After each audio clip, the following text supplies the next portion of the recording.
NCAA tournament's going to be with Sean Miller, it looks like. It might be without players. Let's listen to Jay Williams. Wouldn't it be a crazy thing if we saw players actually just not boycott a game in the NCAA tournament, but boycott the Final Four? Imagine how quickly the NCAA will recognize that it's just not only a business for themselves, but also a business for the athletes. How do you hear something like that, Clinton?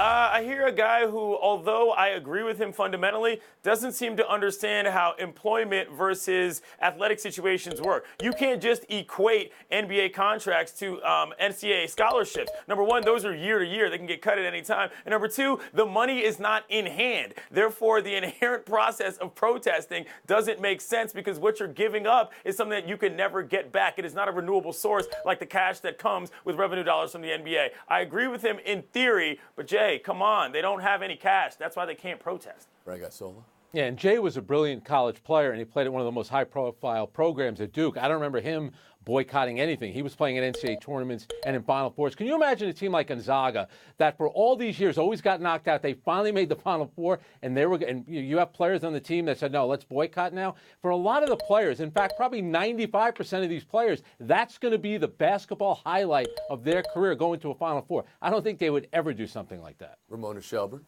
No, I mean, he's sort of professionalizing these players. I mean, you can say that if you're getting paid, if you're part of a program, you know, the equivalent is, we've seen this in women's sports where they haven't been being paid equally and they all decided to sit out. But this wasn't, they're actually paid. Like the national teams are actually paid. They may not be paid as much as they should be, but they're paid. The college players right now are amateurs, and you can't treat them like professionals in this sense and ask them to sit out.